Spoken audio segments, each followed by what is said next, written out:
Hey guys, I want to make a video, a random video that I was thinking about a subject. What are we really? And do our ideas really matter? Do our opinions really matter? At the foundation of who we are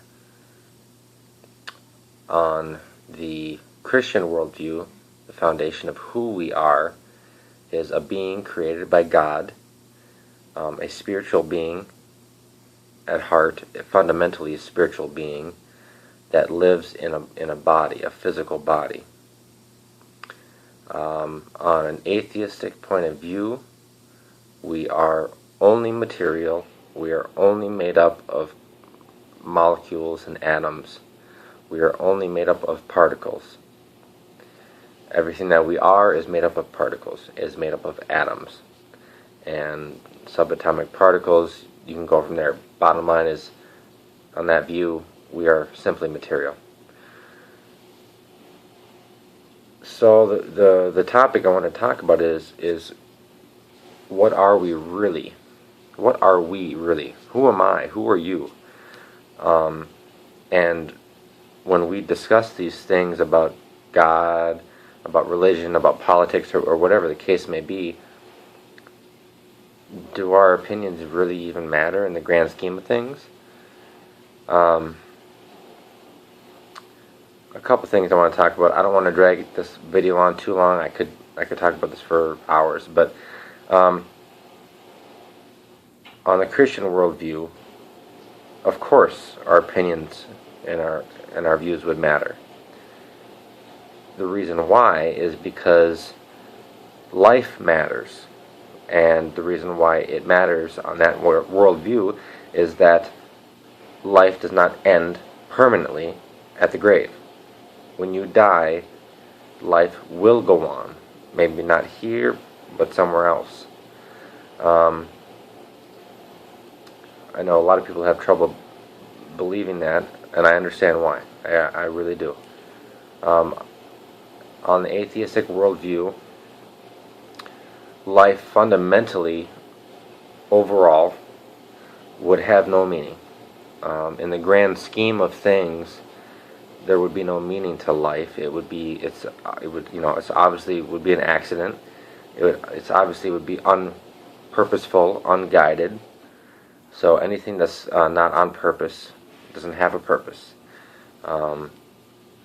An accident is the opposite of a purposeful event. So there's no ultimate meaning.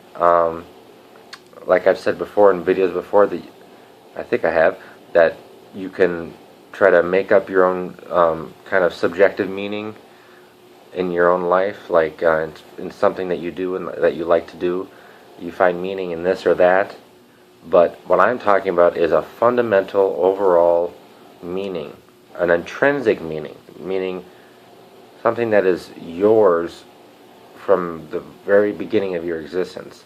You have meaning in the Christian worldview, but in the atheistic worldview you don't. So going back to who you are really, and do your opinions and ideas really matter, they wouldn't matter on an atheistic point of view, because on that point of view, life doesn't have meaning. It would only wouldn't have any real objective meaning. The only kind of meaning you would have is not real meaning. It would just be a feeling that you have inside of you, in your brain, that you feel like you have meaning and your ideas have meaning. We all feel that. We all feel like our opinions have meaning, or at least most of us would or do. But does that really mean it actually objectively, fundamentally, really has meaning? Your ideas and your thoughts.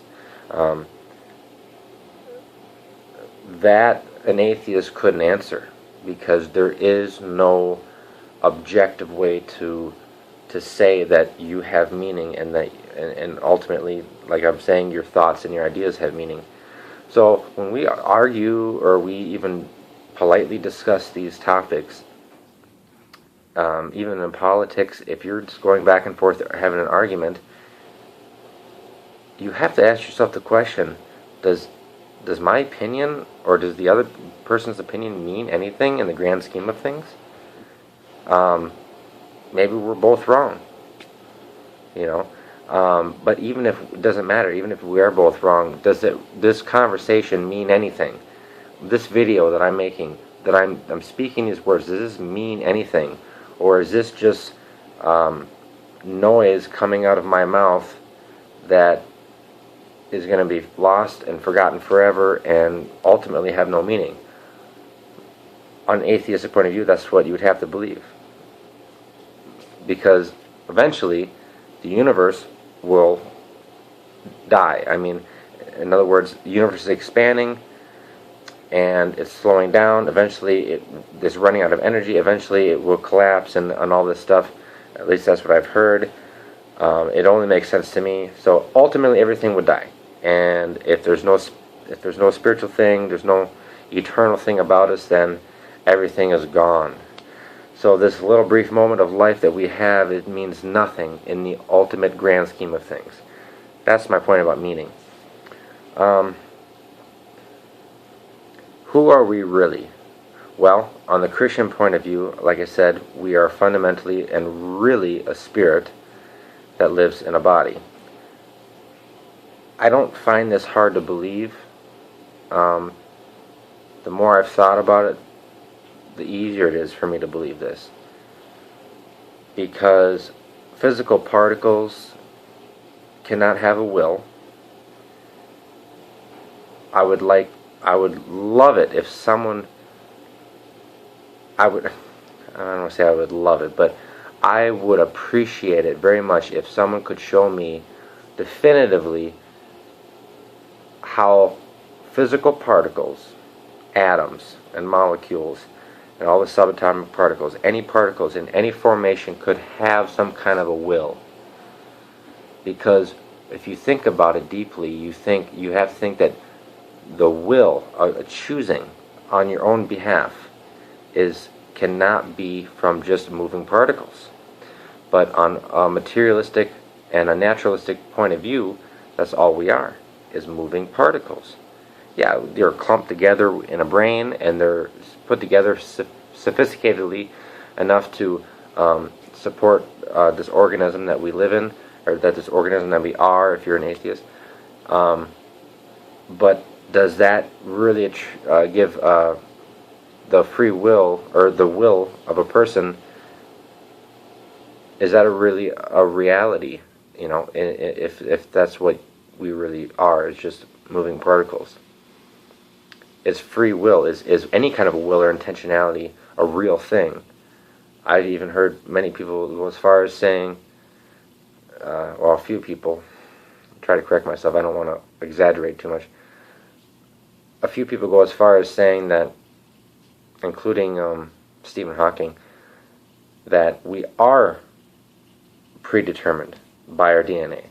That we don't, basically we don't really have a free will. We are predetermined by our DNA. So, but see, I don't find that to be the case with myself. I can't speak for anybody else. You have to examine your own self, because that's all you can examine. I'm assuming that it's that way for other people, because I see other people and they act like me. Like they're their own persons, and they have their own thoughts and ideas, and they choose their own things. So I'm assuming they're like me. But I can really only truly reflect on my own being. And I know that I have a will to choose. I know that I am self-aware, and that I am an individual with individual thoughts. And those things cannot be attributed to moving particles. They can't. Only thing moving particles can make up, comes even close to what we are, is a machine. But a machine, if you understand mechanics, is just moving. It's just moving particles. It's just moving objects, moving in a certain way to make a certain thing happen, a certain function. And obviously that can get very complex with computers, but it's still the same principle. Moving particles in a certain way have a certain function and an action. And if that's all we are, then that's all we really are, is moving particles, a machine. We're a biological machine. And that's it. That means there's no intentionality. You don't really have a will to choose. If I ask you to raise your right arm and you raise your right arm, you didn't choose to do that. If I ask you to raise your right arm and you raise your left arm, you didn't choose that either. But I know that I have a free will. And I could say, hey, maybe I'm just disillusioned too. Maybe I think I have a will, but I really don't. But I think the evidence points way more strongly to the fact that we do have intentionality. We do have a will, and we are self-aware. Well, I know I'm self-aware. Are you self-aware? Do you know? Are you aware of your existence and the existence around you? Then you can't just be particles, because particles cannot be self-aware. Give me a good argument for that. Try to figure out how particles, how atoms, molecules, all that stuff can be put together in a certain order to be self-aware. Now, most people rule out God right away. Why? Because you can't see Him, because you don't feel like He's there, you don't feel like He's there. I understand all that. But if you just get rid of that thought for just a few seconds and start thinking, what am I? What am I? Am I just a bunch of particles? See, most people don't think about this. Am I just a bunch of particles? Is that really what I am? Because if you think about it, you can't be if you have an intentionality and a will and you're self-aware. And that's just the basic things, when you feel something, you feel hurt or you feel pain or you feel love, you can explain that, with, somebody might say there's chemical reactions going on, dopamine in your brain, impulses sent from your, if you feel pain in your hand or you get cut, there's electrical impulses, all this stuff. I'm not an expert, guys. I'm just rambling here, but you can explain a lot of these things physically, but what you can explain is who is feeling the pain. What is it that is experiencing the hurt or the joy? What's experiencing the happiness and what's experiencing life? What is it inside there that's experiencing? Well, that's you. That's you. But my question is what is you? So if you can really believe that all you are is particles, then you have to ask yourself, do my thoughts and my ideas really have any truth or meaning to them? Because remember, particles are just moving. No matter what order you get them in, no matter how you put them together, it's just a machine at that point. There's no, whatever you conceive as life is not real, an intentional will behind anything. There's the life you see is a robotic life, basically. It's a machine. It's a biological, biomechanical machine, and that's it. But with a machine, there's no will. There's no will. There's no self-awareness. And like I said, if you got an argument that you can give that is a good argument for atoms being self-aware in some kind of order in the brain, you can tell me all you want about how the brain functions, but you have to be able to explain how fundamentally just physical particles can be self-aware and can be intentional and have a will of their own. Basically, you have to tell me how you, whoever's in there, can be just physical particles. I don't think you can. Not convincingly. And trust me, if I hear a convincing argument, I promise you I will not deny it. That's not my mission. My mission is to find truth. Obviously, I'm biased towards believing in God. But But you have to realize that we're all biased towards what we naturally believe in. But we can be open-minded, and I try to be as open-minded as I can. So let's think about these things. My opinion is that on an atheistic point of view, there's no meaning, and who you are is it's just a machine. And anything you do or say on that worldview would have no meaning and would have no rhyme or reason, because you're not controlling anything. There is no real you controlling anything. It's just a process. It's just movement of particles. But on the Christian worldview, who you are is a spirit, and you can think of a spirit any way you want to, but we don't really understand what that is. But it has to be something transcendent to the physical body in order for us to actually really have a free will and a will and intentionality, and to be self-aware,